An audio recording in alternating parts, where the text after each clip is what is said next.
अस्सलामुअलैकुम dear viewers, आप देख रहे हैं पर्सनैलिटी एंड बुक्स और मैं हूं आपका खादिम शब्बीर अहमद।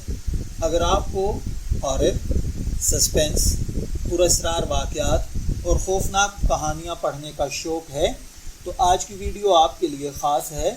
आज हम बात करेंगे मारूफ नावल निगार एम राहत के मशहूर हॉरर नावल दश्ते वहशत के बारे में। वीडियो शुरू करने से पहले अगर आपने अभी तक हमारे चैनल सब्सक्राइब नहीं किया तो फ़ौरन सब्सक्राइब कर लें, बेल आइकॉन को भी दबाएं ताकि ऐसी मज़ीद दिलचस्प वीडियोस आप तक सबसे पहले पहुंच सकें। दश्ते वहशत एम राहत का एक ऐसा नावल है जिसमें खौफ, तजस्सुस, पुरअसरार ताकतें और इंसानी नफ्सियात को नहायत दिलचस्प अंदाज में पेश किया गया है। नावल का माहौल शुरू ही से पुरअसरार महसूस होता है।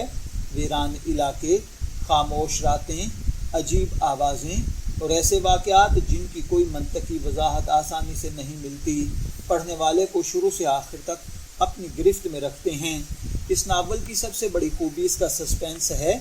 इसमें मुसन्निफ़ हर बाब के आखिर में ऐसा मोड़ देते हैं कि पढ़ने वाला अगला बाब पढ़े बगैर नहीं रह सकता।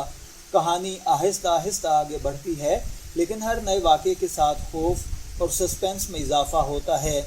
एम राहत की तहरीर की ख़ास बात यह है कि वो माहौल को इस कदर खूबसूरती से बयान करते हैं कि पढ़ने वाला ख़ुद को उस वीरान दश्त में मौजूद महसूस करने लगता है। इस नावल की खसूसियात पर अगर बात की जाए तो बेहतरीन सस्पेंस, खौफनाक लेकिन दिलचस्प माहौल, खूबसूरत मजबूत कहानी, यादगार किरदार, आसान और रवां ज़बान, हर बाब में नया सस्पेंस, यही खसूसियात इस नावल को बार बार पढ़ने के लिए मजबूर करती हैं।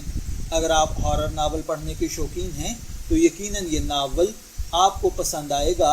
अलबत्ता याद रखें, हर शख्स का तजर्बा मुख्तलिफ होता है। बाज़ के लिए यह इंतहाई खौफनाक महसूस होगा जबकि कुछ लोग इसे बेहतरीन सस्पेंस नावल समझेंगे।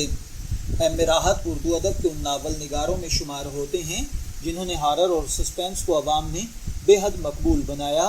उनके नावलों में सिर्फ खौफ ही नहीं बल्कि किरदारों की नफ्सियात, इंसानी लालच, तजस्सुस और इसरार भी नुमायां नज़र आते हैं। हमारी नज़र में दश्ते वहशत एक दिलचस्प और सनसनीखेज़ उर्दू हॉरर नावल है। इसकी सबसे बड़ी ताकत इसका माहौल, सस्पेंस और मुसलसल तजस्सुस है। अगर ज़ौक़ मुताला हर शख्स का मुख्तलिफ है लेकिन फिर भी हॉरर अदब के शौकीन अफराद के लिए ये एक काबिल तवज्जो इंतखाब बन सकता है। आपने अगर दश्ते वहशत पढ़ा है तो कमेंट सेक्शन में ज़रूर बताएं इस नावल का कौन सा हिस्सा आपको सबसे ज़्यादा दिलचस्प लगा या यादगार रहा। अगर आप चाहते हैं कि हम एम राहत के मज़ीद मशहूर नावलों पर जैसा कि काला जादू या हमजाद वगैरह पर मज़ीद रिव्यूज़ बनाएं तो कमेंट सेक्शन में ज़रूर बताएं। वीडियो पसंद आई हो तो लाइक करें, दोस्तों के साथ शेयर करें और चैनल को सब्सक्राइब करना ना भूलें। शब्बीर अहमद को इजाज़त दीजिए, फिर मुलाकात होगी किसी नए टॉपिक के साथ। तब तक के लिए अल्लाह हाफिज़।